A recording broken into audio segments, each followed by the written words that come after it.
The universe is everything. एक छोटा सा ऑब्जेक्ट से लेकर very large galaxies, stars, space, time and even life. But question यह है कि इसका शुरुआत कैसे हुआ था? I mean, how did this all begin? पहले हम यहाँ डिस्कस करेंगे about the origin of universe based on modern science. उसके बाद हम इसको रिलेट करेंगे with the concept of religion. हजारों साल से ही इंसान ने एक क्वेश्चन का आंसर खोज रहा है, and which is how did this universe came into an existence, यानी ये यूनिवर्स वजूद में कैसे आया। साल 1920 तक अक्सर लोग ये सोचते थे कि ये यूनिवर्स जैसा हम देख रहे हैं शुरुआत से ऐसा ही था और आखिर तक ऐसा ही रहेगा। And even great scientist sir Isaac Newton भी इसी कॉन्सेप्ट को मानते थे, जो कि स्टैटिक मॉडल ऑफ यूनिवर्स नाम में जाना जाता है। न्यूटन्स स्टैटिक यूनिवर्स ये कहता है कि ये universe static and infinite number of stars से बना हुआ है, जो कि पूरी स्पेस में बिखरा हुआ है। यह यूनिवर्स इनफाइनाइटली ओल्ड है और कोई मेजर चेंज के बगैर हमेशा तक ऐसा ही रहेगा। बात में ट्विस्ट आता है तब जब साल 1920 में एस्ट्रोनॉमर एडविन हबल ने स्पेस को ऑब्जर्व किया एक एक्सट्रीमली पावरफुल टेलीस्कोप के साथ। उन्होंने दो चीज ऑब्जर्व की। पहला, यूनिवर्स में सिर्फ मिल्की वे गैलेक्सी ही नहीं बल्कि बिलियंस ऑफ गैलेक्सीज मौजूद हैं, जो कि फेंट क्लाउड लाइक ऑब्जेक्ट्स की तरह दिखा जाता था उनके टेलीस्कोप में। दूसरा, हबल ने और भी देखा कि जो लाइट गैलेक्सी से आ रहा है उसका वेवलेंथ इंक्रीज हो रहा था, यानी लाइट स्पेक्ट्रम में वो लाइट वायोलेट से रेड की तरफ शिफ्ट हो रहा था। और वेवलेंथ इंक्रीज होना मतलब जिस ऑब्जेक्ट से लाइट आ रहा है उस ऑब्जेक्ट का डिस्टेंस बढ़ना ऑब्जर्वर के रेस्पेक्ट में, जहां से वो ये कंक्लूजन में आता है कि सारे गैलेक्सीज आपस से दूर जा रहा है। In short, universe is expanding. The universe is getting bigger every day. And what we understand now is that the amount it's getting bigger every day. The expansion of the universe is accelerating. One way to wrap our brains around the expanding universe and the Big Bang is to use an analogy. For instance, tennis balls on a piece of elastic. Here, each tennis ball represents a galaxy. So this one could be our own Milky Way galaxy. And the elastic is space itself. Now, since we know the universe is expanding, it's like taking this elastic and stretching it. Now, as the elastic expands, the galaxies start to spread out and get more and more remote from one another.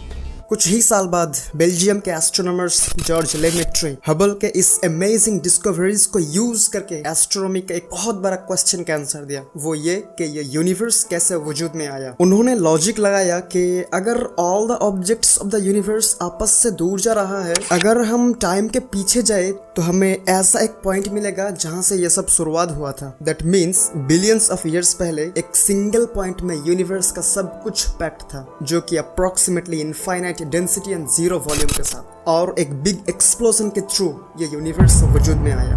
बाद में इस concept को big bang theory नाम दिया गया। By this theory, वो concept जो पिछले हजारों सालों तक चलता रहा था कि ये यूनिवर्स पहले से ही ऐसा है और आखिर तक ऐसा ही रहेगा, ये पूरी तरह से रिजेक्ट हो गया। According to big bang theory, around 13.8 billion years ago matter, energy, space and even time का शुरुआत हुआ।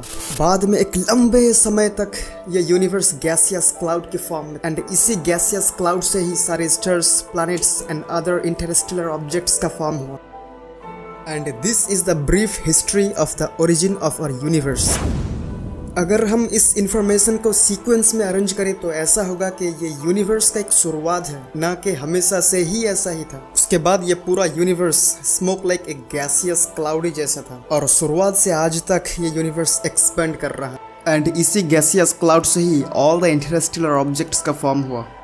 अब हम देखेंगे कि कुरान में इसके बारे में क्या इन्फॉर्मेशन दिया गया है।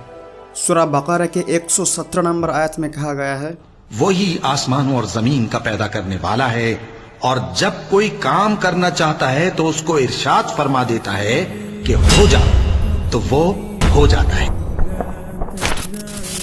क्रिएट करना यानी ओरिजिनेट करना उस चीज के लिए एप्लीकेबल है जो चीज पहले से एग्जिस्ट नहीं करता था, यानी उसको बाद में एग्जिस्टेंस में लाया गया। इससे मिलता जुलता और एक आयत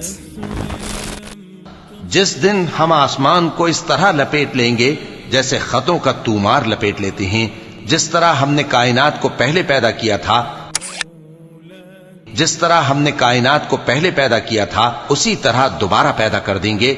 ये वादा है जिसका पूरा करना लाजिम है। हम ऐसा जरूर करने वाले हैं। इस आयत से ये बात क्लियर होता है कि ये हमेशा से मौजूद नहीं था, इसको पहली बार बनाया गया था। जिस कॉन्सेप्ट के बारे में इंसान सदियों से इख्तिलाफ में थे, 1500 साल पहले ही उसको बताया जा चुका है। बट क्वेश्चन आता है कि ये कायनात को कैसे बनाया गया। इसके लिए हमें जाना पड़ेगा सूरह अंबिया के आयत नंबर 30। क्या काफिरों ने नहीं देखा कि आसमान और जमीन दोनों मिले हुए थे, तो हमने उनको जुदा जुदा कर दिया। आसमान और जमीन दोनों मिले हुए थे, तो हमने उनको जुदा जुदा कर दिया, और तमाम जानदार चीजें हमने पानी से बनाई। फिर ये लोग ईमान क्यों नहीं लाते? इस आयत में कहा गया है कि आसमान और जमीन जुड़े हुए थे। सोचने की बात यह है कि साइंस का बताने से पहले ही पूरी इंसानियत को यह बात बताया जा चुका था, जो कि साइंस आज साबित करता है। इस आयत में और भी एक बातें कहा गया है कि हमने जानदार हर चीज़ को पानी से पैदा किया, जो कि रिसेंटली साइंस भी इस बात को एक्नॉलेज करते हैं, एंड इसके बारे में हम दूसरे वीडियो में इन डिटेल डिस्कस करेंगे। उसके बाद सूरह फुस्सिलत के आयत नंबर 11 में आता है, फिर वो आसमान की तरफ मुतवज्जे हुआ जबकि वो धुआं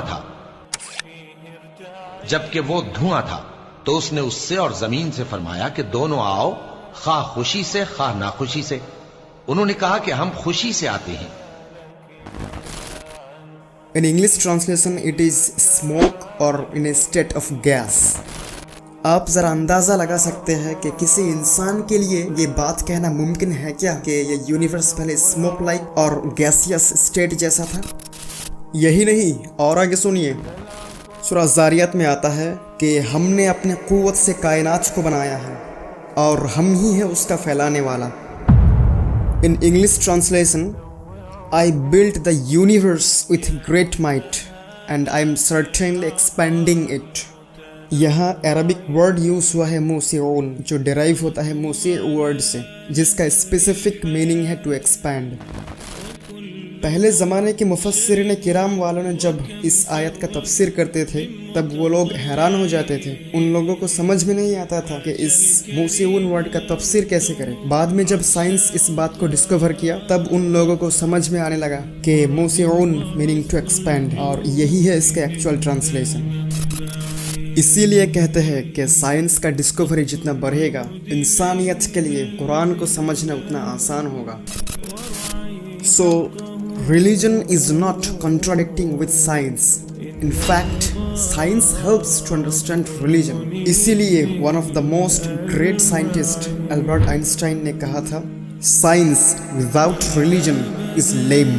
Religion without science is blind. Science and technology के ज़माने में साइंटिस्ट को यूनिवर्स के बारे में जितना पता चला, 1500 साल पहले किसी एक आम इंसान के लिए यूनिवर्स का इतना एक्यूरेट इंफॉर्मेशन बताना इम्पॉसिबल है। इतना एक्यूरेट इंफॉर्मेशन देना सिर्फ उनके लिए ही पॉसिबल है जिन्होंने इस यूनिवर्स को बनाया है।